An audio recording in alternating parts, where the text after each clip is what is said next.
Thank you, and I thank the Secretary of State for her answer. The UK universities do indeed produce world-class research, but I would suggest that we're still missing too many opportunities in commercialisation.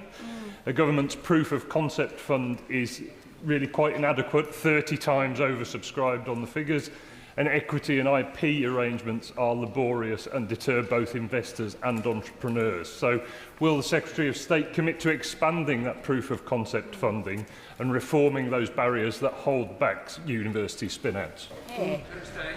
I thank the honourable gentleman for his question. He's absolutely right to say that we don't lack in great ideas and great start-ups in this country. We need to support them to better scale up, and that is what the government is doing across a range of sectors. And I would say to him that if he looks at the action we are taking on UK pension schemes to get them to invest more in UK companies, the action that's being taken in the Treasury and across the board, I'm sure there's more we can do, but it's absolutely top of our agenda. Mr. Speaker, the Business and Trade Select Committee recently visited the remarkable new Cavendish laboratory in Cambridge, and the key issue that came up was the balance between research funding that goes to postdoctorates and PhD students. It's a complicated issue, it's a niche issue, but I wonder if the Minister could arrange for a meeting between myself, perhaps in the UKRI, and appropriate people to try and resolve this long-running issue. I absolutely will arrange for my honourable friend to meet with the relevant minister and UKRI to make sure we get this right, because we have to do more to back our world-leading researchers and then turn that research into innovation and future growth. That's the first part of the journey, and we want and we will get it right. Question number 2, Mr. Speaker, please. Minister. Thank you, Mr. Speaker. According to independent analysis, over 89% of the UK premises can access a gigabit-capable connection. We've recently reconfirmed our commitment to achieving nationwide gigabit coverage and expect 99% of premises to have access to a gigabit-capable connection by 2032. And up to the 31st of March of this year, over 1.2 million premises in hard-to-reach communities across the UK have been upgraded to gigabit-capable broadband through the government-funded programmes. Thank you, Mr. Speaker. Can I thank the Minister for that answer? But it was the Conservative government that brought forward the project Gigabit, and it was in order to ensure that everyone had access to a decent level of internet access. Yet some of my constituents still continue to write to me saying they have issues with, do not have access in their areas. I think the Minister referred to a date of 2032, but I think the previous commitment was 2030. Can he confirm that there is plans to ensure that, whether it's 99% or higher, what date it is? Well, the date is 2032. The government is committed to ensuring 99% of coverage for gigabit is by 2032. We've just rolled out 30 new Project Gigabit contracts across England. That will give us 850,000 connected homes. So the government are fully committed to delivering this, and 2032 is the target. Catherine Foote. Mr. Speaker, my constituents in Monmouthshire regularly tell me how frustrating it is to be able to take work video calls from home. They get the circle of doom, and I know they're not exaggerating because it happens to me too, especially when my kids are at home. So can the Minister update my constituents and I on Project Gigabit's progress and plans for better broadband in rural areas? Minister. Mr. Speaker, we all fear that circle of doom when we're on the internet in terms of we're watching videos or doing anything else, and indeed that's why the government is committed to making sure that everyone has that connectivity by 2032. Project Gigabit has just signed 30 new contracts for the hardest to reach rural areas in order to make sure that everyone is able to enjoy gigabit connectivity across the country, and the reliability of the system and the robustness of the system is a key part of that. Ben Spence. Thank you, Mr. Speaker. Increased gigabit coverage means more people accessing essential services online, an increasing need for cybersecurity measures and a strong open UK market for cloud services. Following recent outages, what assessment has he made of the risk to government digital services due to its refusal to diversify supply away from US big tech and instead support UK SMEs? Well, Mr. Speaker, this government is fully committed to digitising the whole of government, and I believe the honourable gentleman should share in that particular project. Project Gigabit, of course, is about getting citizens connected right across the country, and we're fully committed to meeting that 99% by 2032. But it's not just about connectivity in terms of broadband, it's also about mobile network coverage, and we're committed to making sure that happens as well. And the resilience of the system, including government systems, is a key part of that project. Greg Smith. Number 3, sir. Minister. Thank you, Mr. Speaker. I shall, with permission, Mr. Speaker, answer question 3 and question 12 together. This government believes that all communities must have the reliable mobile coverage that they need, whether it's for staying in touch with loved ones or accessing healthcare online. We continue to work closely with the mobile network operators to remove barriers and support to investment, and this will ensure that people benefit from high-quality, resilient mobile connectivity right across the United Kingdom. Greg Smith. Thank you, Mr. Speaker. I'm grateful to the Minister for that answer, but villages in my constituency, less than 50 miles from where we all are now, like Cuddington and Bryant's Bottom, still have 0 mobile coverage. I've raised it with his predecessor, I've raised it with all the networks. When are we actually going to get to a point where warm words about rural connectivity turns into actual rural connectivity? Mr. Speaker, the Shared Rural Network has already delivered 95% of UK landmass a year early, and we're fully committed to making sure that 4G is available to all of our populations. Can I say to the honourable gentleman, if he wishes to write to me, I'm very happy to meet him with those specific not spots in his constituency. Jenny Riddle Carpenter. In Suffolk Coastal, about 3/4 of households have indoor service for voice calls, which compares to a national average of over 90%. Now, across Suffolk Coastal, across Woolbridge, across Bawdsey, the Peninsula, so many households are relying on this network coverage, but they have 0 service. Will the Minister meet with me to discuss this important issue that affects not just my constituency, but rural constituencies as a whole? Mr. Speaker, many members raise with me these particular issues in their own constituency of not spots, but also of where connectivity is not as good as we would like it to be. So I'm very happy to offer that meeting to my right honourable friend. Oh, Mr. Speaker. Minister. Thank you, Mr. Speaker. This government is committed to keeping people safe online. For the first time, platforms now have a legal duty to ensure they're protecting users from illegal content and, in particular, safeguarding children from harmful content. We have gone further still.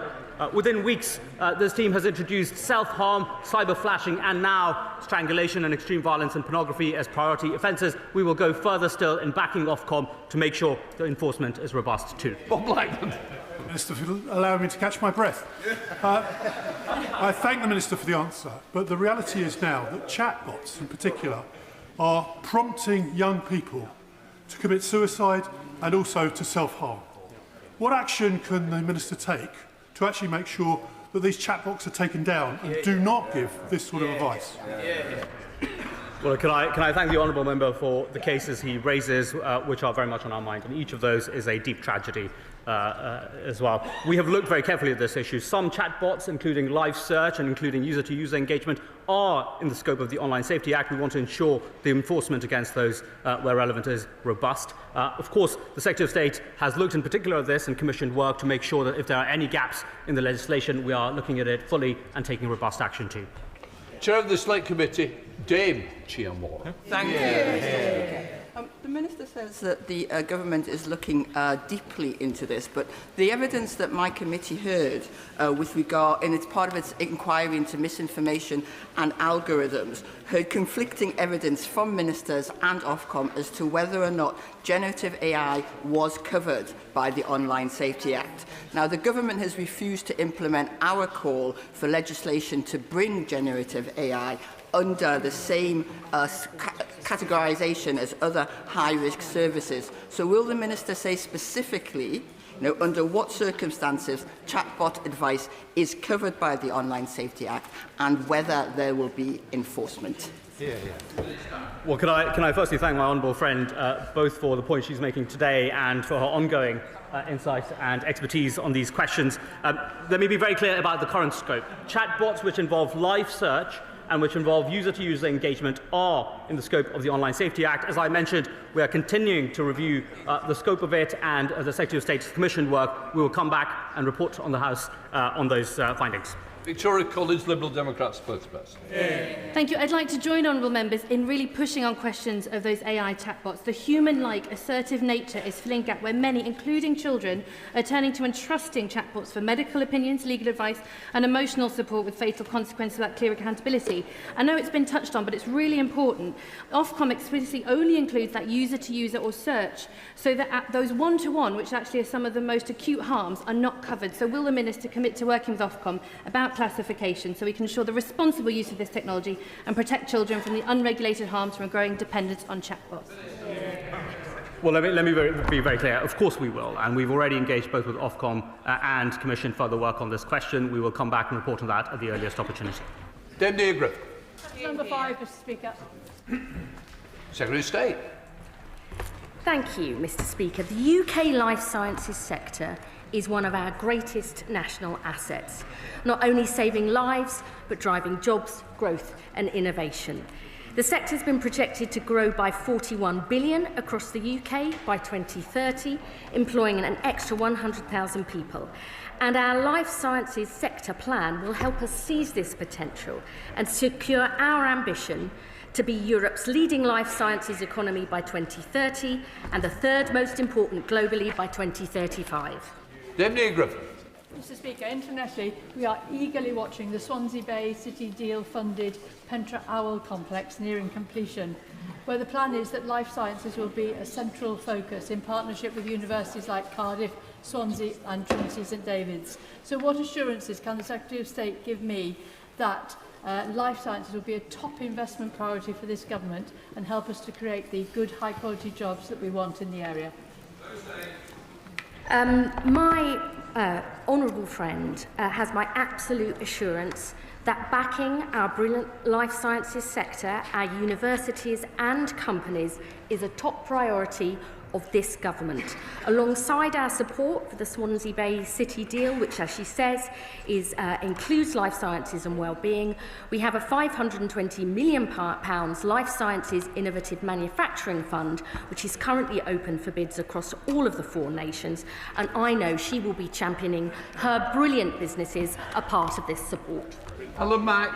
Thank you, Mr. Speaker. The patent box and full capital expensing are Conservative policies introduced to back the life sciences sector. They're absolutely vital to the country's future long-term prosperity. Will the Secretary of State commit to protecting these policies at the budget from a Chancellor desperate to fix the public finances with short-term cuts and fixes?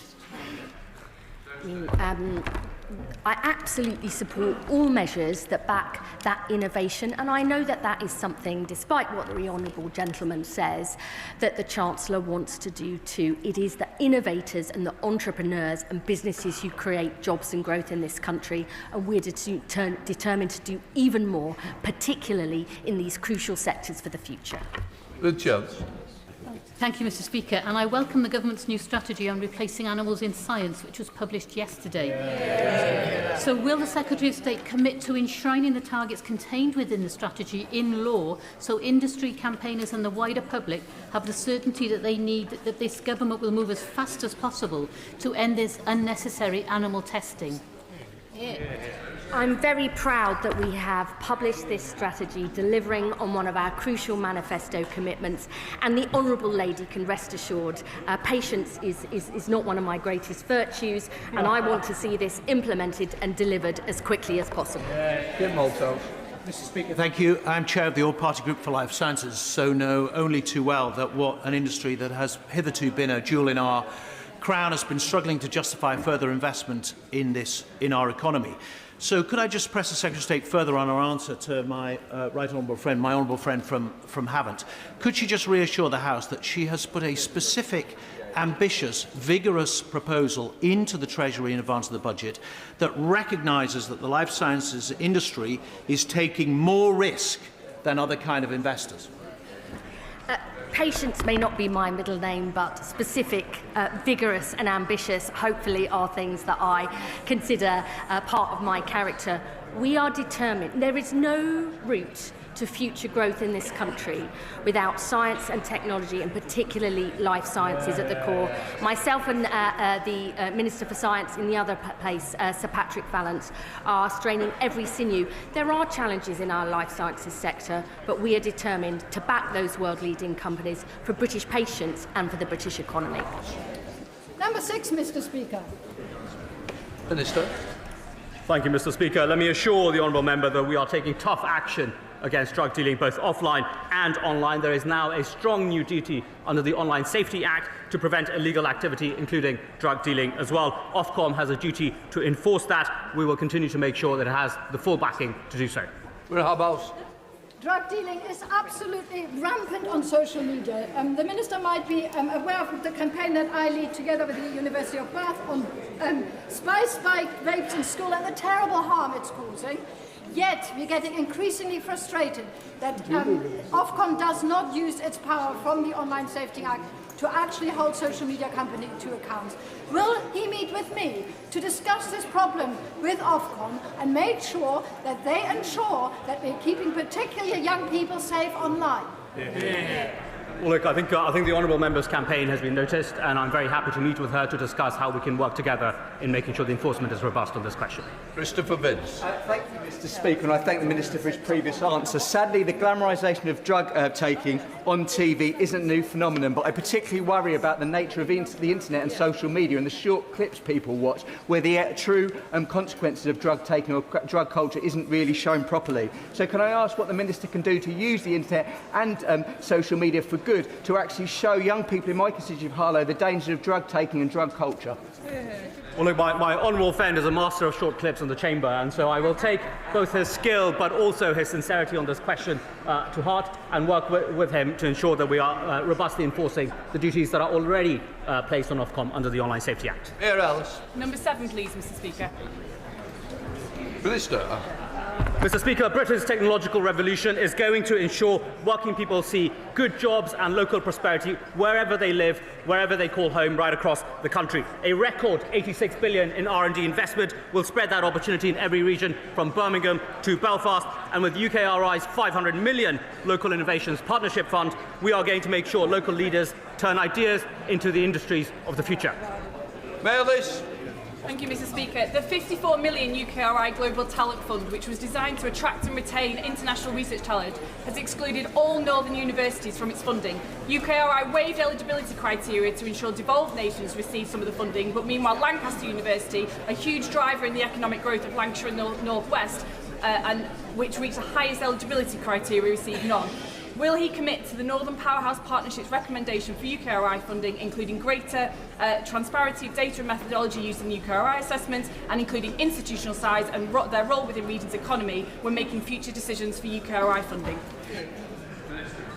Mr. Speaker, let me assure my honourable friend that this government is committed to ensuring that every region benefits from the UK's world-leading research base. That is exactly why we are backing in particular the initiative at Lancaster University with £4.9 million on its cyber focus project, ensuring that the region's cyber sector grows. And can I just say that with the honourable friend's expertise in digital innovation and her strong advocacy for the North West, we will continue to make sure funding for the North West and R&D is on the up. The Minister will know that Harper Adams University is a world-leading research institution. He'll also be aware of the university's Agritech Research Centre. So can I invite him, on behalf of the Vice-Chancellor, to visit the university, to look at the excellent work around robotics and AI and sustainable farming, particularly around eco-farming and increasing productivity, but in a way that is sustainable? Well, that's a very easy yes, combining my interest in agriculture and technology, so I will take the honourable member up on the offer. We come to Topicals, George Pentington. Number 1. So stay. If I may briefly, Mr. Speaker, this government is determined to seize the opportunities that new technology brings. But in order to do that, we must protect our children online and protect our critical national infrastructure from technological threats too. That's why today we're tabling an amendment to the Crime and Policing Bill so we can crack down on the use of AI to depict child abuse, and why we're introducing our new Cyber Security and Resilience Bill to modernise the law and keep vital services safe. George Pentington. Thank you, Mr. Speaker. On October the 20th, a phone mast serving thousands of people in Hebden Bridge and Mythenroyd was removed without warning, cutting O2, Vodafone and 3 coverage. Residents were told they would be disconnected until April, and it was only through the intervention of Baroness Lloyd and I that a temporary fix was found after 3 weeks. Given the essential role of mobile services in our communities and the impact this impacted businesses, GPs, safeguarding in many more areas, our mobile phones have become a utility and they're regulated like... It's topicals. You finished, Secretary of State. Mobile services are essential to communities, and it's not good enough that the mast in the honourable member's constituency was decommissioned without warning. Prompt action by my department ensured these services were restored by the 7th of November. VMO2 and Vodafone 3 have assured us that customers will be compensated, and I'm sure he'll continue to champion their needs. Secretary of State Julia Lopez. Thank you, Mr. Speaker. It's very tempting to ask the Secretary of State if she's on Team Wes or if she's on Team Keir, but from the sounds of it today, she's on Team 4% Kendall. But I'll ask instead about one of the Prime Minister's most cynical bloopers, mandatory digital ID. The Prime Minister says that mandatory digital ID will curb illegal migration. By how much by the end of this Parliament? I mean, I am proudly on Team UK, as are members on this side of the House. That's why we are focused on creating jobs and growth in every part of the country, backing Britain's best researchers and innovators, and modernising our public services using the power of tech, AI and digital ID. These are the British public's priorities. It's pity members opposite aren't focused on that. Julia Lopez. Team UK, not Team Keir, I understand. This whole mandatory ID scheme hangs on its promise to curb illegal migration. And the Secretary of State can provide no numbers on that, not a percentage, not even a range. Labour's already made employing Brits harder and more expensive. And now somebody will not be able to get a job if they resist a mandatory digital identity that will not stop the boats. Did the Prime Minister take this project away from the Secretary of State because he has no faith in her, or because she cannot bear to repeat his guff? Digital ID so that we modernise the state and public services to better meet people's needs, fit services around them and help tackle illegal immigration, I think is what the British public wants and needs to see. It is right that the Cabinet Office and my Right Honourable friend, the Chief Secretary to the Prime Minister, is leading this vital cross-government programme. And I would say to the Honourable Lady, when this is implemented, when services are fitted around people, not the Honourable Lady is chuntering from a sedentary position, but it is precisely in order to modernise the state. Unless she's first focused on the future, her party will remain stuck in the past. James Dees. Thank you, Mr. Speaker. Nottingham University announced last week that it is closing 16 courses as part of cost-saving measures due to limited research income making these courses less financially viable.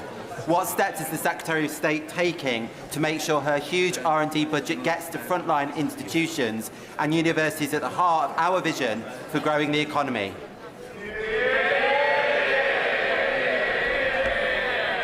I'm very happy to look in more detail into what the Honourable Gentleman says. He knows our post-16 skills and education white paper sets out our vision and plan for universities, including record investment from my department into research and development and protecting the strategic priorities grant for STEM subjects.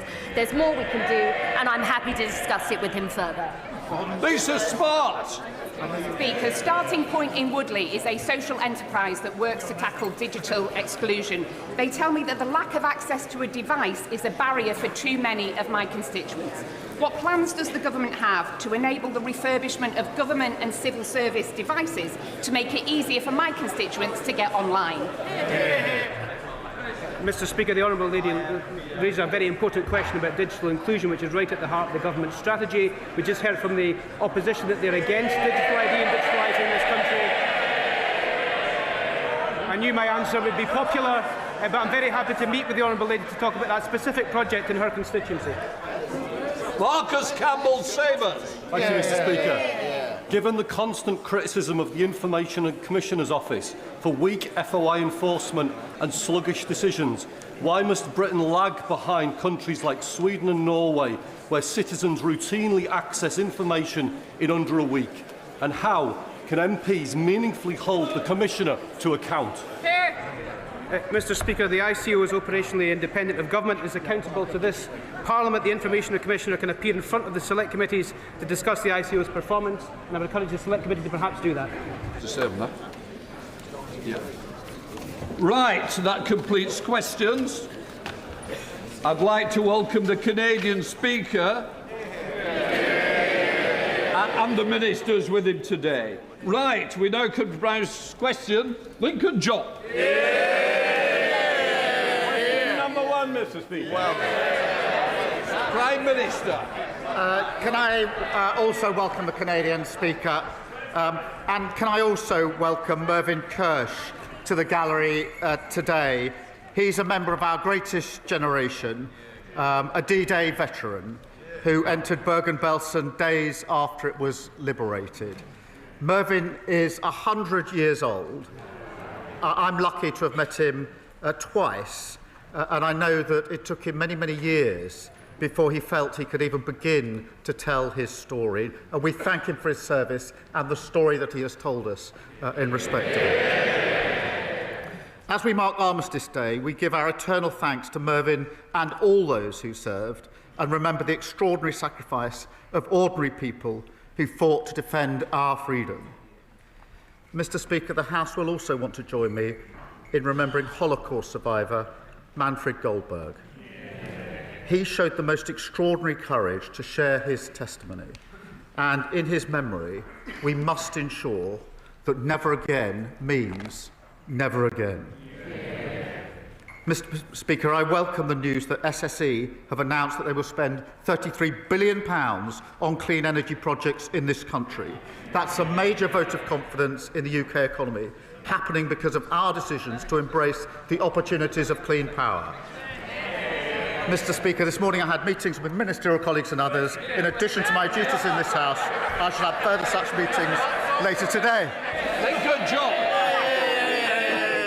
Thank you, Mr Speaker. And can I associate myself with the Prime Minister's remarks about remembrance? I particularly remember in 1997 in West Africa, where I somehow managed to survive a bloody and violent attempted coup. So if the Prime Minister wants any ideas about how to do that, he only has to ask. The Prime Minister's questions last week was, Mr Speaker, an absolute bin fire. So if the Prime Minister is indeed intent on promoting the United Kingdom on the world stage, please can he promise the House that he will never, ever, ever be away on a Wednesday ever again?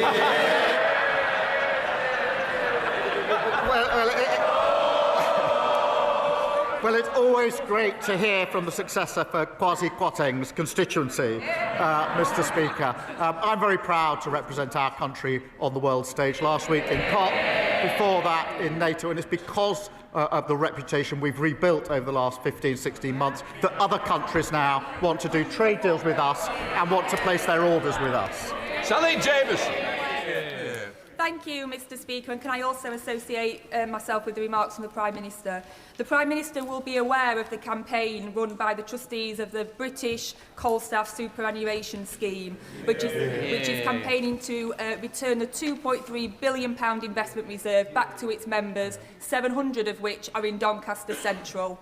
The Labour government delivered on its manifesto pledge for the MPS scheme last year, so will the Prime Minister also ensure that fairness and justice is delivered to the BCSS members at the upcoming budget, and will he meet with me and other Coalfield MPs to discuss further? Well, I know how committed she is to righting historic wrongs for our mining communities, and I can assure her so am I. She will know we've already transferred £1.5 billion that was wrongly kept from over 100,000 former mine workers. Ministers, as she knows, have met the BCSS trustees on several occasions. The Industry Minister is meeting them later on today, and I'll make sure that she's updated in relation to that. Can be made not the Leader of the Opposition. Thank you, Mr Speaker. And can I associate my party with the Prime Minister's comments about Remembrance Week, and also his comments on Manfred Goldberg and Mervyn Kirsch, who is in the gallery today? Mr Speaker, this morning on the BBC, the Health Secretary said there is a toxic culture in Downing Street that needs to change. He's right, isn't he? Mr. Speaker, my focus each and every day is on rebuilding and renewing our country. But let me be absolutely clear, any attack on any member of my cabinet is completely unacceptable. On the Health Secretary, Mr. Speaker, in relation to Health Secretary, he promised before the election that in the first year of a Labour government we'd deliver 2 million extra appointments. We didn't deliver 2 million, or 3 or 4. We delivered 5 million extra appointments. And today the Health Secretary is in Manchester, where he's announcing that because of the action he's taken to abolish NHS England, he's putting more people on the front line. He's doing a great job, as is the whole of my cabinet. Mr. Speaker, what we heard the Health Secretary say this morning was that he wants to cut waiting lists, but we all know that there's only one waiting list that he really wants to cut. But the Prime Minister is not going to do anything about the toxic culture. This is his responsibility. Just last night, his allies accused not just the Health Secretary, but the Home Secretary and even the Energy Secretary of launching leadership bids. These attacks came from Number 10, nowhere else, his toxic Number 10.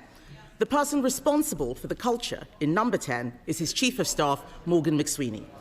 Does the Prime Minister have full confidence in him?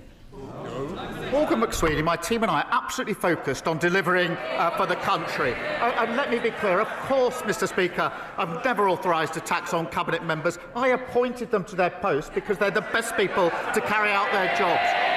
Mr. Speaker, she asks about waiting lists. Waiting lists are down under this government. The number of GPs is up.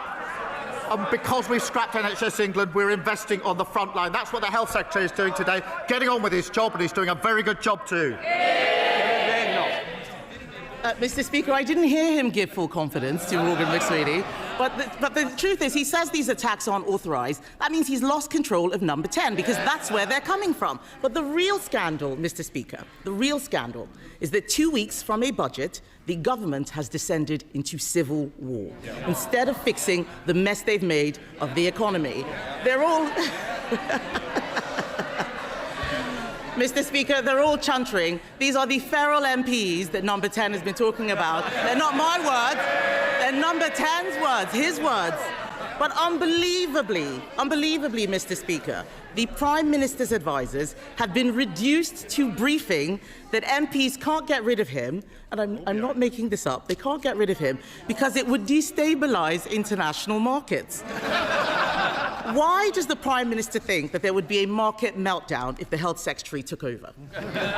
Mr. Speaker, this is a united team and we are delivering together. Look what we're delivering. The fastest growth of the G7. 5 interest rate cuts.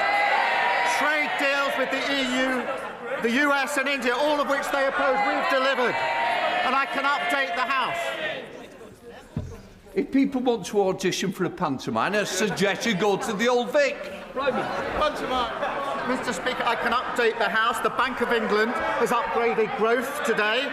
We've secured £230 billion of private investment. And just this morning, I thought she might welcome it, the SSE have announced £33 billion of investment in clean power. That's what this team are delivering for the country, fixing the mess that they left. Mr. Speaker, he's talking about growth and investment. While the Prime Minister desperately tries to cling on to his own job, perhaps he understands what it's like for all those people out there losing their jobs. How can he talk about growth? Yesterday, we learned that unemployment has risen to the same rate as it was in lockdown. 180,000 jobs lost, Mr. Speaker. Why does the Prime Minister think that unemployment has risen every single month since Labour took office? Mr. Speaker, let me give the House the details. 329,000 people more are in work since the start of this year. So 329,000 more are in work. Of course, I accept we need to do more in relation to unemployment. That's why we're transforming job centres, which they opposed. That's why we're working with 60 major businesses to tackle ill health in the workplace and invested £3.8 billion in tailored back-to-work support, which they opposed. I would also remind the Leader of the Opposition, Mr. Speaker, that the average unemployment in the 14 years of her government was 5.4%, higher than the rate today. Mr. Speaker, we left employment higher than it was after the last Labour government. And let me tell him now, what is causing it is his disastrous budget last year. That is what has caused the increase in unemployment. And so, to be clear, for all those Labour MPs shaking their heads, it's last year's tax rises that have killed jobs, and that's what's going to trigger this year's tax rises. This is the tax doom loop, and there is only one way out of it, and that is to cut spending. So why is the Prime Minister instead offering welfare giveaways to save his own skin? Well, Mr. Speaker, I'll tell the opposition why we increased national insurance. It's because of the mess that they left the country in. The NHS on its knees. Now we've got 5 million extra appointments, waiting lists down, and 2,500 more GPs as a result of our decisions. But it's nearly the one-year anniversary, but she still hasn't told us in relation to national insurance whether she agrees and admits that we should do it, or if not, if that's her position, how she would find the money that we raised in the budget. She's had a whole year to think about that question. Perhaps now she can give us an answer. Mr. Speaker, I wouldn't have made the stupid mistake in the first place of putting up the jobs tax and killing jobs. Since they came in, it's been disaster after disaster. The Deputy Prime Minister, the new Deputy Prime Minister, is clueless about how many illegal migrant sex offenders he's let loose. The Culture Secretary breaking the rules to give her donor a top job. Taxes set to rise even further. Unemployment at levels not seen since lockdown. And in the middle of it, a weak Prime Minister at war with his own cabinet. Mr. Speaker, it's not just him, it is all of them. There is no replacement, it is all of them. 2 weeks before the budget, isn't it the case that this Prime Minister has lost control of his government, he's lost the confidence of his party, and lost the trust of the British people? Mr. Speaker, the stupid mistakes were made over 14 long years. They broke the economy, and now they think that they can lecture us. And now they've got this unserious idea that they can find £47 billion of cuts without saying where they're going to come from. No wonder that's called flimsy. Meanwhile, we're rebuilding the country. Wages up, investment up, mortgages down. Order. Mr. Phil. You were meant to be a senior person on this front bench. You're meant to set an example. It's certainly a bad one today. Sir Joseph. Mr. Speaker, despite extra government funding, adult social care services in my community are in disarray. My constituents are also facing a new fire risk because we don't have a fully functioning fire authority. This has all been caused by the dysfunction at Kent County Council because so many reform councillors have been suspended for bad behaviour. So does the Prime Minister share my concern that reform chaos is a risk to public safety? My sympathy is with the people of Kent whose lives are being disrupted by the staggering incompetence of reform. Mr. Speaker, Kent County Council was supposed to be the blueprint for what reform would deliver across the country. Now we can see what that means. Cutting local services, raising council tax, failing to protect the public. That's all reform have to offer. Grievance, division and total incompetence. Sir David, Leader of the Liberal Democrats. Thank you, Mr. Speaker. Can I associate myself with the earlier remarks of the Prime Minister and say what a great honour it was to join the royal family at the Cenotaph on Remembrance Sunday to pay our respects to all those heroes who gave their lives for our country. We must never forget the sacrifice they made for our freedoms. Mr. Speaker, a great British institution is under attack from a foreign government. President Trump is trying to destroy our BBC, not because he cares about the truth, but because he doesn't want to get away with his lies. Trump has undermined press freedom in America. Now he's trying to do the same here, disgracefully egged on by the leader of reform. So will the Prime Minister tell President Trump to drop his demand for $1 billion settlement from the BBC? And will he guarantee that President Trump will not get a single penny from British licence fee payers? Let me be clear, I believe in a strong and independent BBC. Some would rather the BBC didn't exist. Some of them are sitting up there. I'm not one of them. In an age of disinformation, the argument for impartial British news service is stronger than ever. And where mistakes are made, they do need to get their house in order, and the BBC must uphold the highest standards, be accountable and correct errors quickly. But I will always stand up for a strong, independent BBC. Davey. Mr. Speaker, the Prime Minister is right that the BBC's independence and impartiality are absolutely crucial. That's why we must stop President Trump from undermining them. But President Trump's not the only one, Mr. Speaker. The last government spent years undermining the BBC's independence and impartiality. They put 2 Conservative cronies on the BBC board. One has had to resign, the other's still there, but he's been repeatedly accused of interfering in editorial decisions and staff appointments. Robbie Gibbs should have no role in appointing the next Director General. And given the Royal Charter gives the government the power to remove him, will the Prime Minister sack him now? Well, Mr. Speaker, I certainly agree with the comment that the last government undermined the work of the BBC. They undermined pretty well everything they did in 14 years. Mr. Speaker, I'm not going to go into the individual runnings of the BBC. I am a strong supporter of the BBC in the terms I've already set out. Don't puffy. Thank you. Mr. Speaker, this is Care Leavers Month, when we remember the resilience and the brilliance of our young people who have grown up in care. And I was delighted to welcome a group of Southampton's care leavers to share their views with the Minister recently. But while this Labour government is taking real action to support care leavers, a Reform councillor has disgracefully described children in care as downright evil. Will the Prime Minister... He said it. Will the Prime Minister, and I hope the whole House, join me in condemning Reform's vile rhetoric, and will he reassure us that this Labour government will continue to support the protections and opportunities for all our care leavers? Well, Mr. Speaker, November marks the first ever Care Leavers Month, and that is a time to recognise that every child deserves support to achieve their potential. And through our landmark Children's Wellbeing Bill, we're requiring every local authority to help care leavers find secure accommodation. It saddens me that the parties opposite voted against it. The comments about children in care being evil are utterly appalling.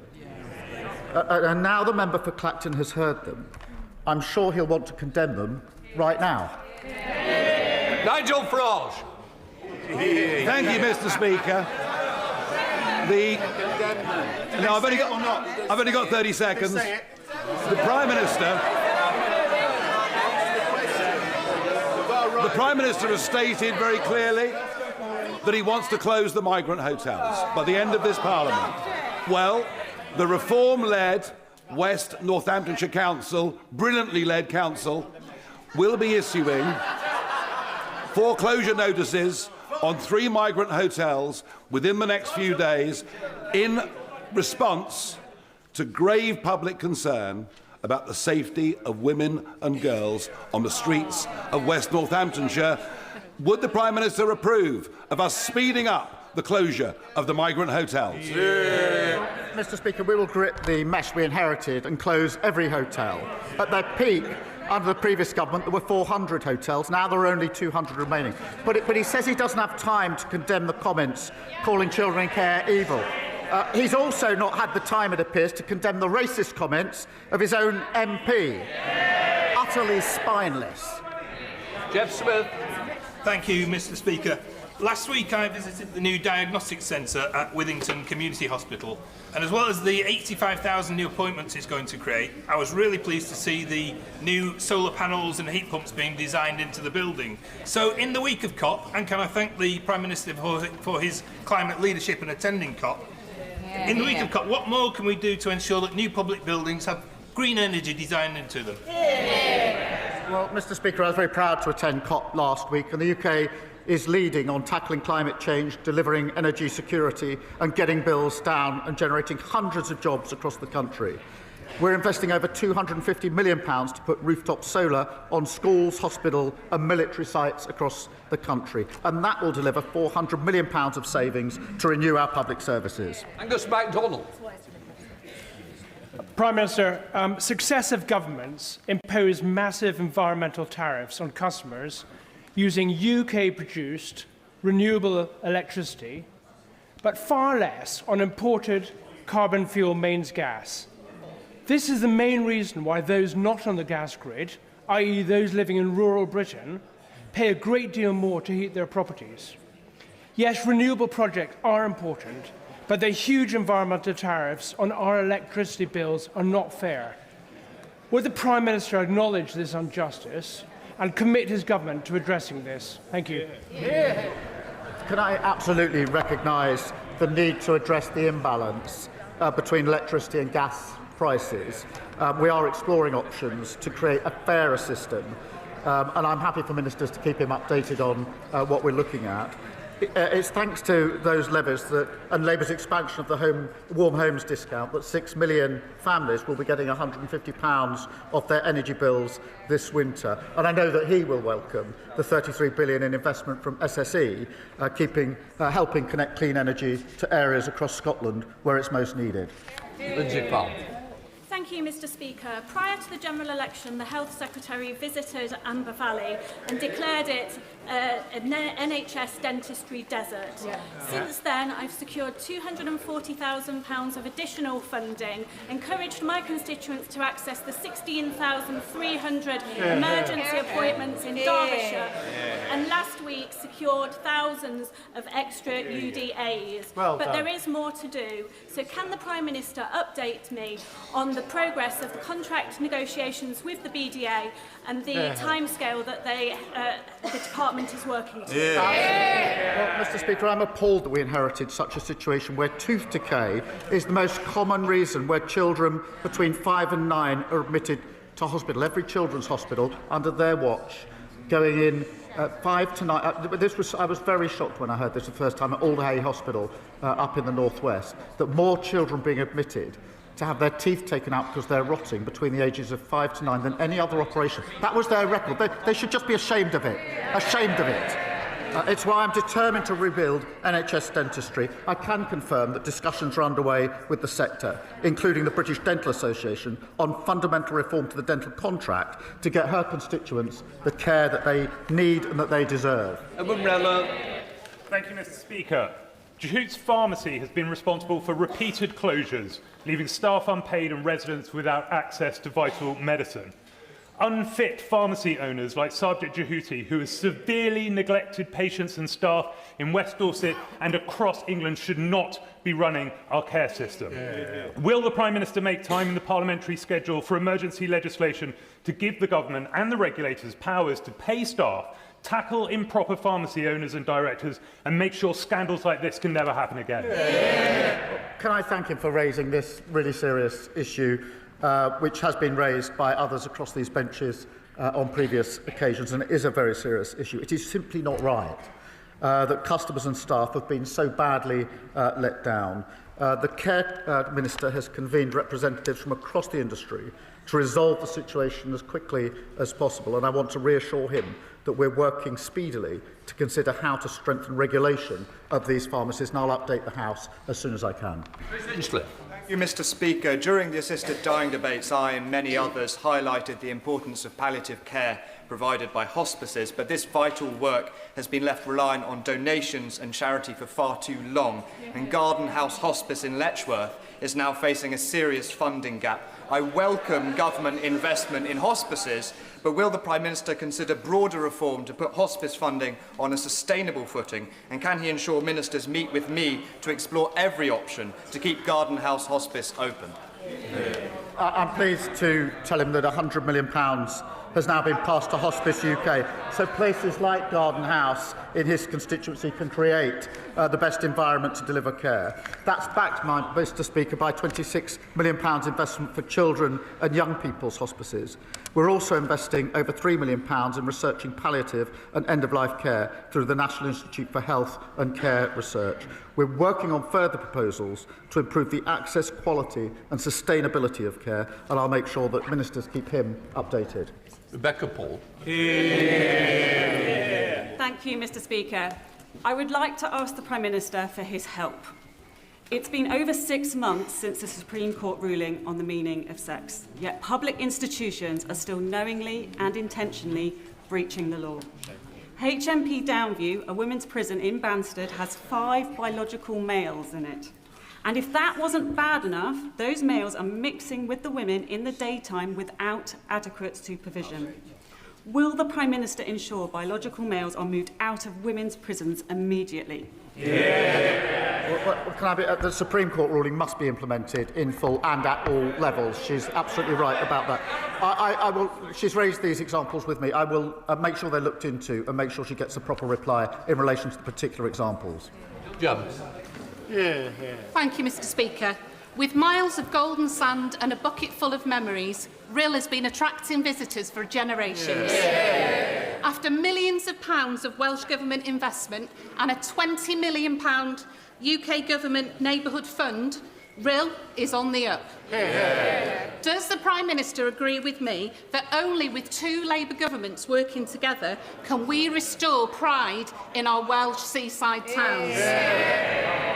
Join me for a stroll on our new promenade to see just what Rhyl has to offer. Well, that's a very appealing invitation just at the moment. Mr. Speaker, I'm proud to be putting power and resources directly back in the hands of local people in communities like Rhyl.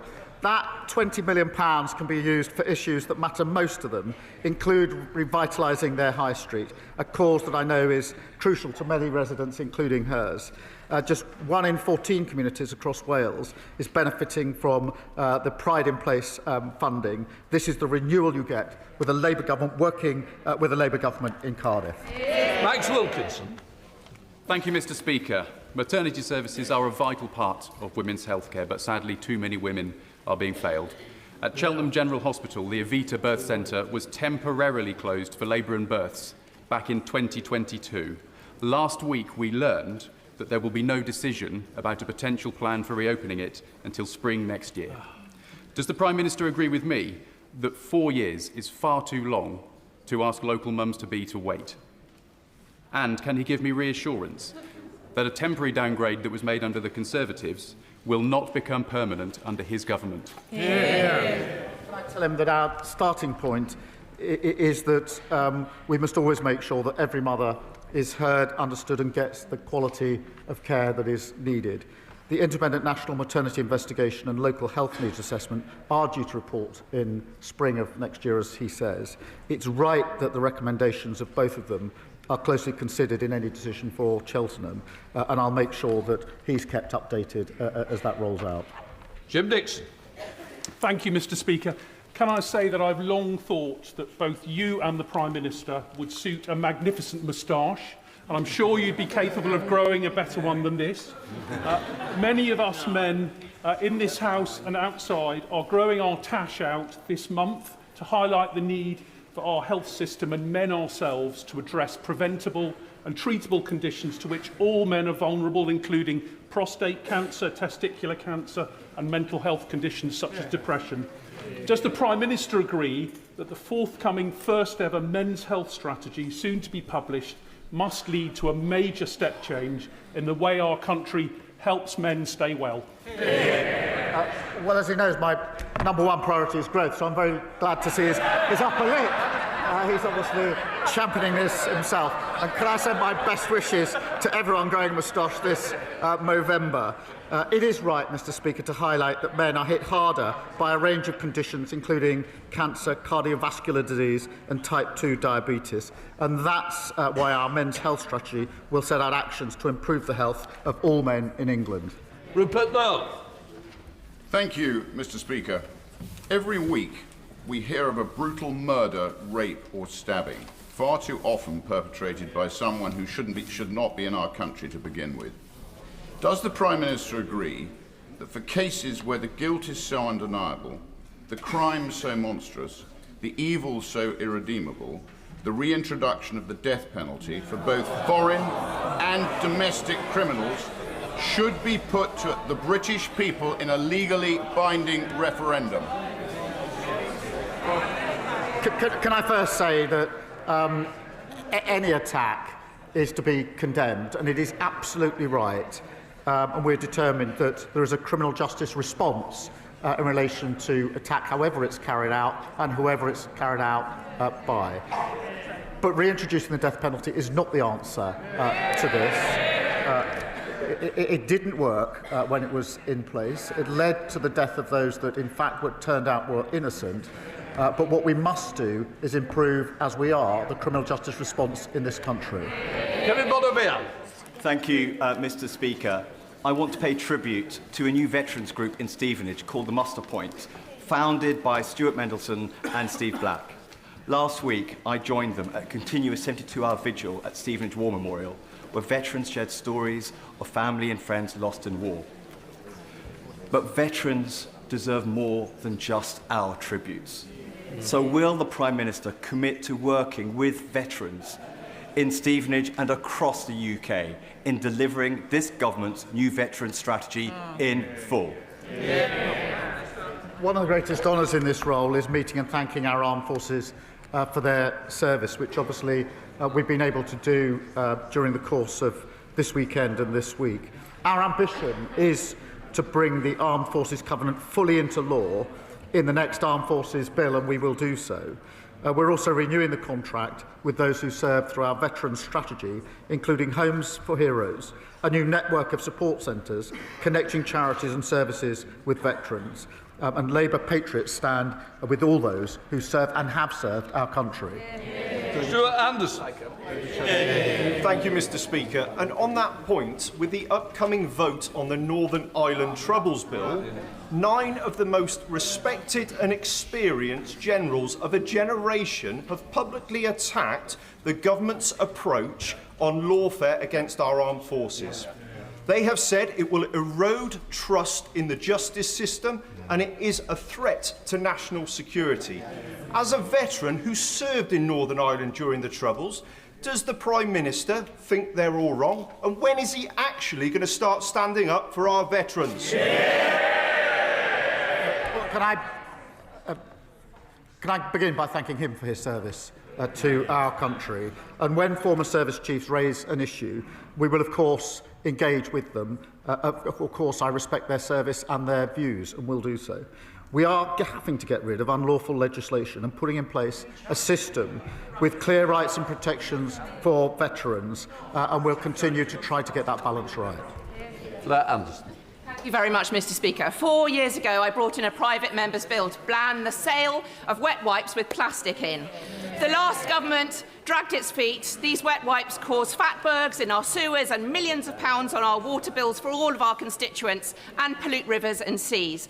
This government promised to bring in this ban and is doing so now. Will the Prime Minister join with me on celebrating a Labour promise delivered and share the message that we should always bin wet wipes and other wipes, not flush them? Well, can I commend her? She's been a long-standing campaigner on this important issue, and the public is right to be furious about how the last government allowed sewage to pour into our lakes, rivers and seas.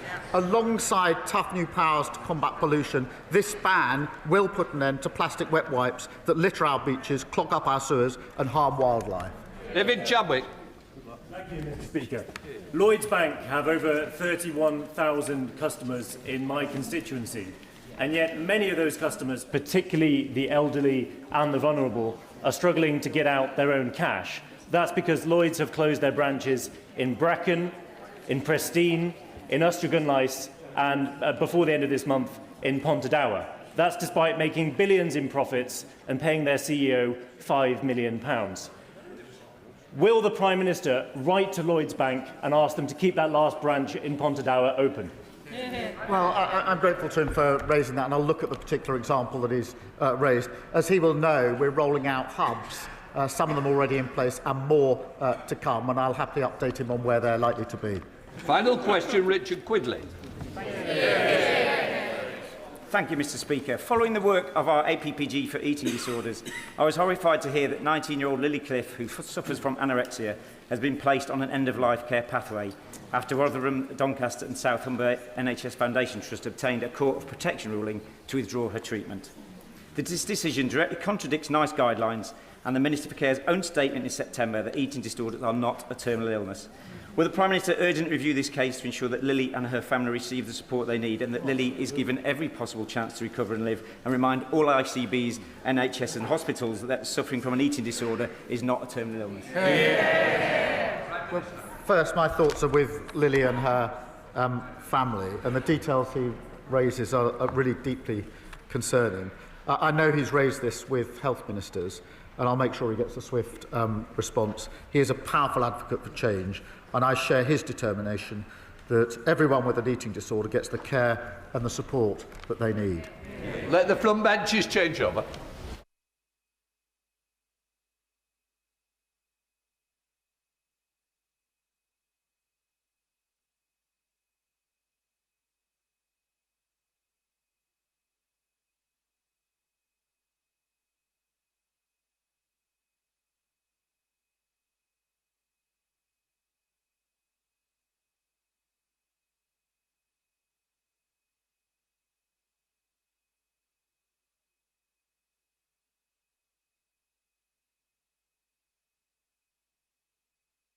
We now come to the urgent question.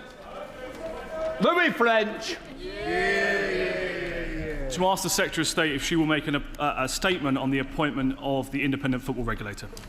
Secretary of State. Thank you, Mr. Speaker. In 2021, the former Prime Minister Boris Johnson set up the fan-led review of football and selected Dame Tracy Crouch to chair it. This led to a clear recommendation for an independent football regulator, which was strongly endorsed on all sides of this House. The previous government promised they would deliver this regulator, but they didn't, leaving fans in the lurch as a result. This government made it a priority and passed that legislation within our first year because we are fully committed to protecting football clubs across the country. To make that a reality, the Minister for Sport confirmed David Cogan as the independent chair of the football regulator on the 6th of October. David Cogan was the exceptional candidate, warmly endorsed across the world of football and by the cross-party select committee. As the House will be aware, the Commissioner for Public Appointments conducted an investigation into the appointment itself, which was released last week. I am pleased that the report does not question the suitability of Mr Cogan as chair of the IFR. The report also makes clear that I did not personally know about the donations to my leadership campaign at the time that I selected him as the preferred candidate. It also recognises that as soon as I became aware of these donations, I chose to declare them and chose to recuse myself from the remainder of the process. However, as I have made clear, I acknowledge the findings of the report. The Commissioner was clear that the breach around donations to my campaign was unknowing, but I recognise that the highest standards were not met. And as the Secretary of State for the department that ran this appointment, I take full responsibility for that. And it is for that reason that I wrote to the Prime Minister and apologised for this error. I will, of course, ensure that lessons are learned from this process with my department. Our focus now is to make sure that no fan ever has to go through what I and my constituents lived through in Wigan. Implementing this regime to help protect clubs in financial peril and putting the interests of fans up and down the country first is a priority for this government, and led by David Cogan, the independent football regulator, will get on with the job. We're here today debating process, but this is also about real-world impact. Fans up and down the country need us to get on with delivering on our promise and making a difference. This is for Derby County, Scunthorpe United, for Morecambe, for Sheffield Wednesday, for Wigan, Reading, Macclesfield Town and Bury. We're putting fans back at the heart of the game where they belong. Thank you, Mr Speaker. Last Thursday, the Commissioner for Public Appointments published his report into the appointment of the chair of the Independent Football Regulator. The report found that the Secretary of State breached the Governance Code for Public Appointments updated by her government not once, not twice, 3 times. The Secretary of State has claimed that she did not know about Mr Cogan's donations, but the Commissioner's report clearly shows that she was briefed twice by her department regarding his conflicts before she decided to appoint him to a role that must be independent. The report also makes clear that Mr Cogan was not shortlisted by the previous government, and it was this government that put him in the running. It was not until the Secretary of State had already recommended his appointment and the night before Mr Cogan's appearance before the Select Committee on the 7th of May did she conveniently consider checking if she had also taken thousands of pounds off of him. Madam Deputy Speaker, I find that highly unlikely, and the Commissioner makes it clear that she was in a position to readily ascertain the details of donations made by Mr Cogan before she made her choice, but she failed to do so. It was then after the political fallout and 6 days later she finally recused herself from the end of the process. And to show how brazen this crony appointment was, her department confirmed it while the independent investigation was still taking place. Really shameful stuff, Madam Deputy Speaker. This was not a fair and open recruitment process. The report confirms that Mr Cogan was her preferred candidate, subject to number 10 giving the green light, and asked for DCMS officials to make the necessary arrangements for an appointment without competition. Madam Deputy Speaker, the Prime Minister's fingerprints are also clear from the Commissioner's report. We understand that Mr Cogan donated to the Prime Minister's constituency Labour Party as well as to his leadership campaign. I almost feel sorry for the Secretary of State. She has apologised to the Prime Minister for 3 breaches of the rules for choosing his candidate. So how is it proper for the Prime Minister to have personally given the green light to a donor? Surely, Madam Deputy Speaker, if the Secretary of State was meant to have been recused from this 2020 donation from Mr Cogan, that must apply to the Prime Minister too. Or does the Prime Minister believe that the offside rules did not apply to him? So I ask the Secretary of State, who is to blame for this sorry mess? How much did Mr Cogan give to the Prime Minister, and did he declare it? And does she agree that Mr Cogan's deeply flawed appointment must be rescinded given the risks of football? And finally, will she stick by her words that rule breakers cannot be rule makers? Thank you, Madam Deputy Speaker. I'll try and answer his questions in turn. But firstly, can I just say that this was a report, a process that was subject to a thorough investigation by the Independent Commissioner for Public Appointments. And I think when he questions the findings of that report, he should reflect on whether that is a proper role of this House or not. The report was absolutely crystal clear on that point. It was also clear, in contrast to what he just asserted, that I personally fell short of what was expected. On one occasion, there were 2 other technical breaches from the department, but of course, as the Secretary of State for the Department for Culture, Media and Sport, I will take full responsibility for that. He also asked about the Prime Minister. As he will know, if he's read the report, I personally took the decision to ask Mr Cogan to put that information in front of the Select Committee at his hearing in order to ensure that they had full information as soon as I had it, within hours of finding out about this donation. And he was open and transparent about the fact that he had donated to both my campaign and the Prime Minister's campaign. But I have to say to him, I am the Secretary of State for Culture, Media and Sport. It is my department that ran this process, and it is for me to take full responsibility for it.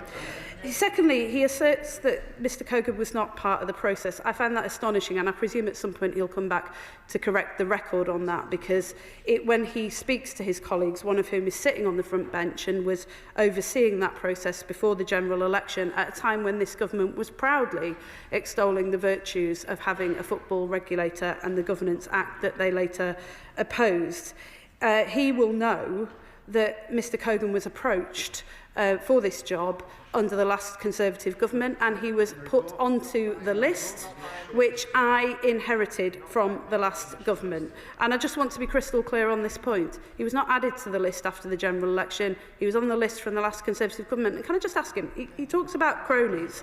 He is talking about a man. I mean, they can shunter all they like, but he's talking about a man who has extensive media experience, who represented the Premier League, the EFL, the NFL and others throughout his long and distinguished career.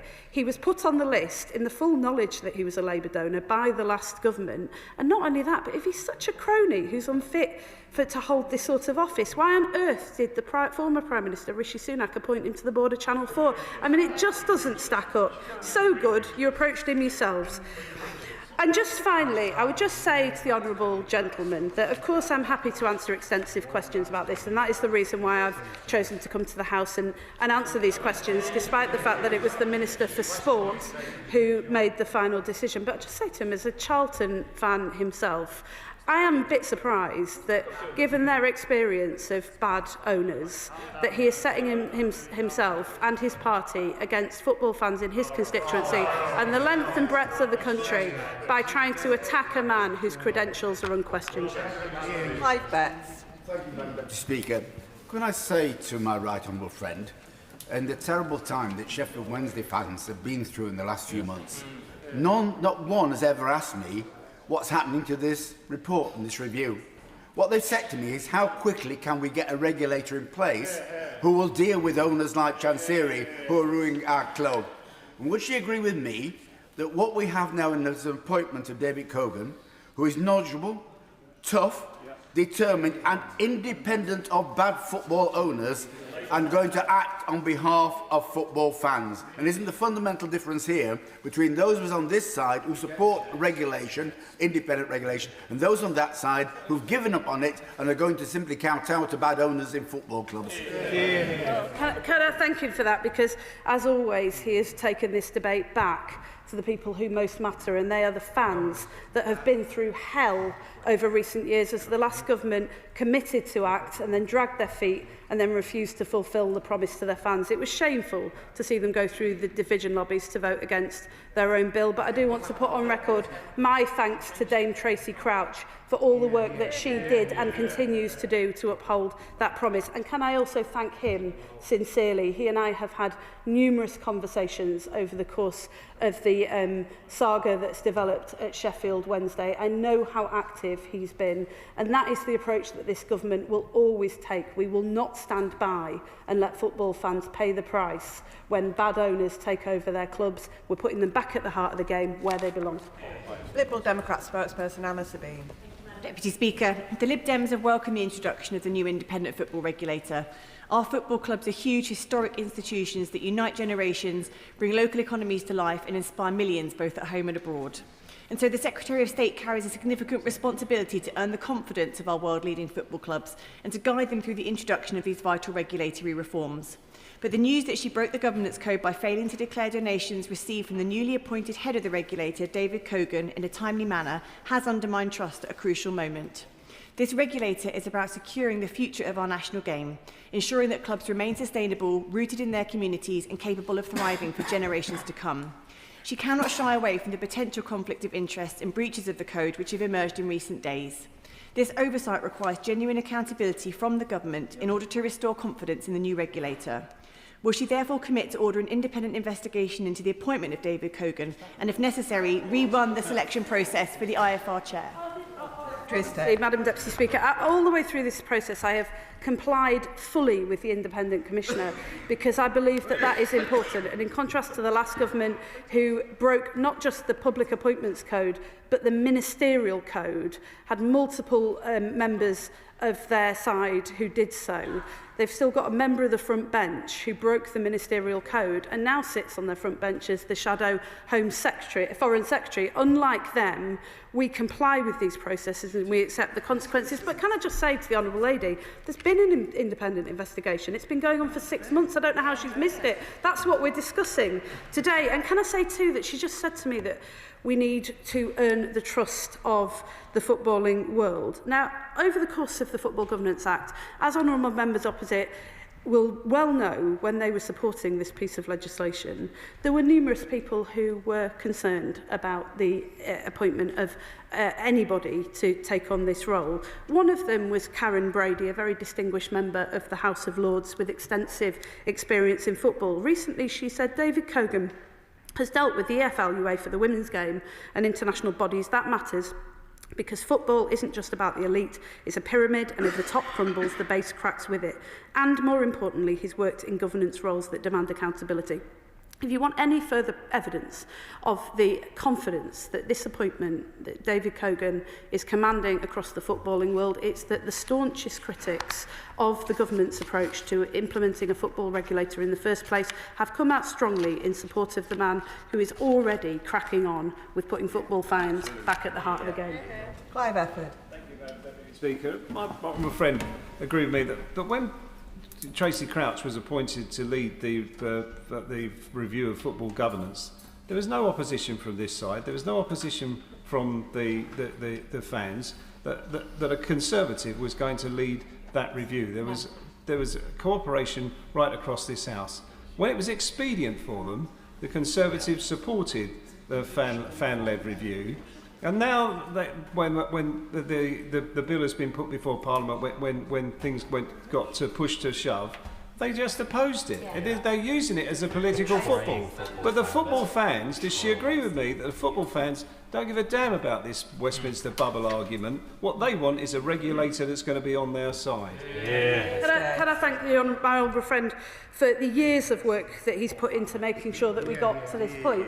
And particularly, can I personally thank him, because when my club, Wigan Athletic, was in trouble not once but twice, he and other members of the Select Committee couldn't have been more supportive to us in making sure that we got the right outcome and saved our club, and I do want to thank him. Can I say too that I would actually like to thank the honourable member opposite, because even though he has latterly decided that this is a terrible appointment and that this Football Governance Act is a terrible thing, a couple of years ago he said to the honourable member who was at the time the Sports Minister, following years of misery and uncertainty for fans at local clubs such as Charlton Athletic, I welcome the news of an independent football regulator.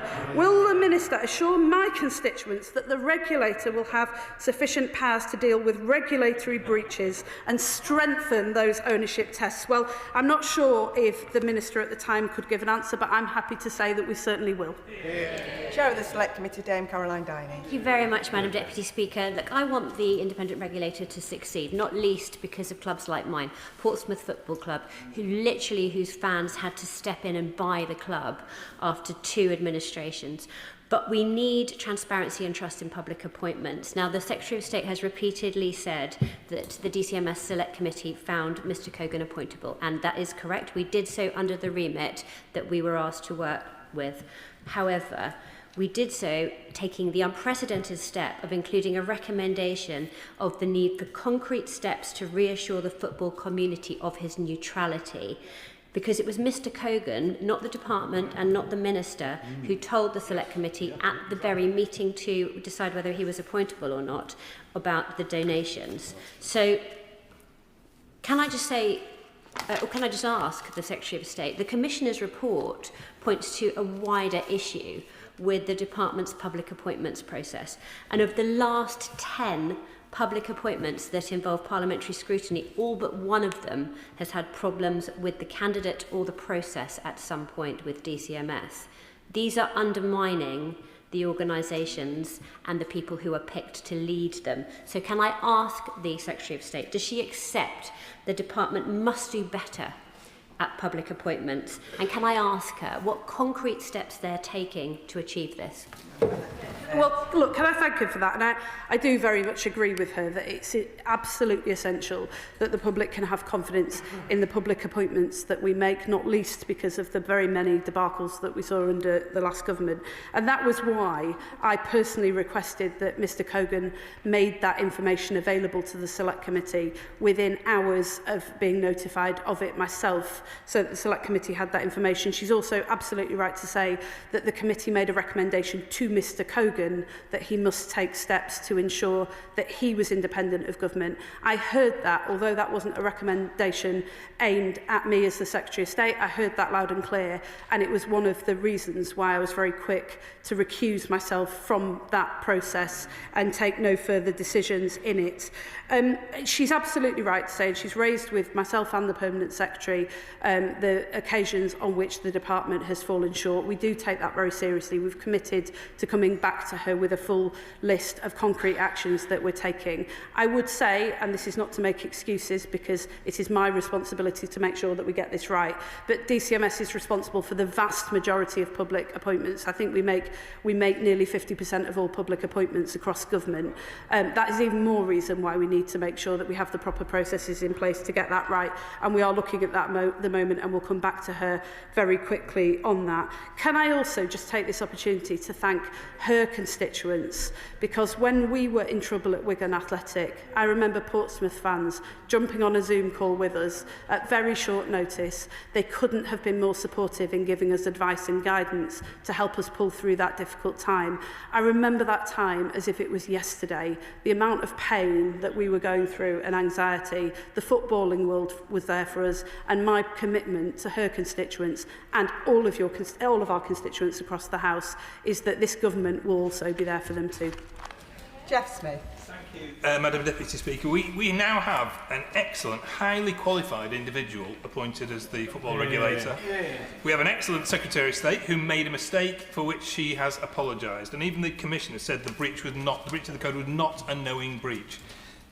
What football fans want is not this debate in Parliament today. What football fans want is her to get on with the job, to protect clubs, to protect supporters. Can I encourage her to ignore the opposition playing politics with our national game and just get on with the job?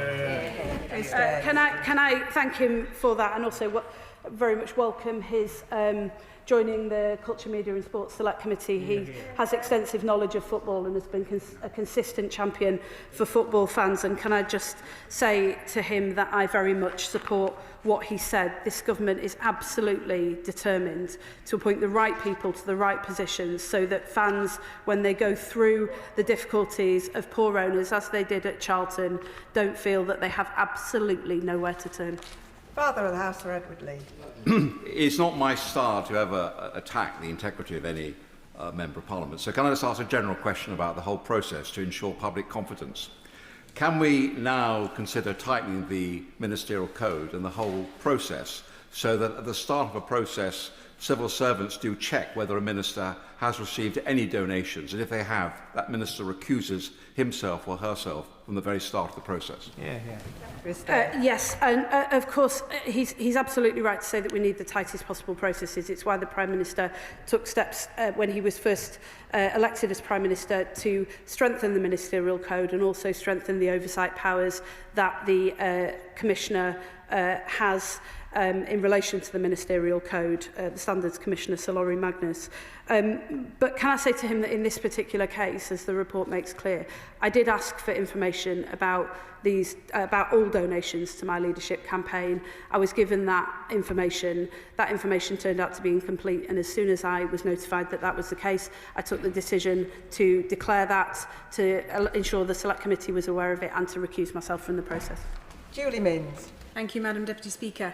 Does the Secretary of State agree with me that rather than obstructing and delaying the work of the independent football regulator, that the party opposite needs to do right by the fans and let David Cogan get on with the job? And can I ask, slightly selfishly, as a Carlisle United fan, that one of the first things he does is that he presses the EFL to lift the limit on the number of promotion places from the National League?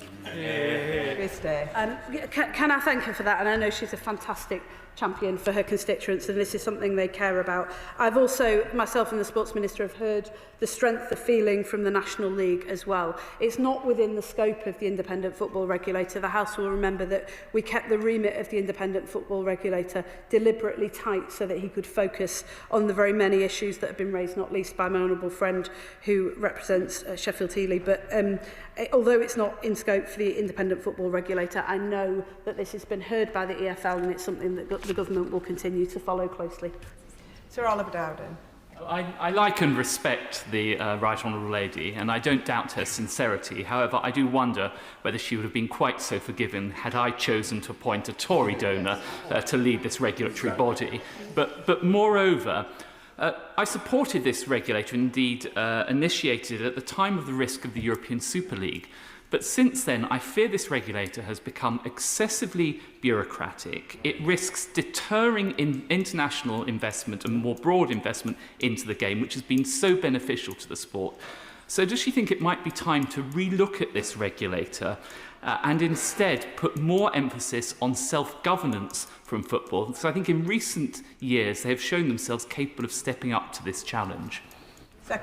Well, can I thank him for that, and can I say thank him for the tone that he takes? But I have to say to him that if he doesn't think that David Cogan was fit to be considered because he was a Labour donor, then his party shouldn't have put him on the list, knowing full well that he was a Labour donor, or indeed appointed him to the board of Channel 4.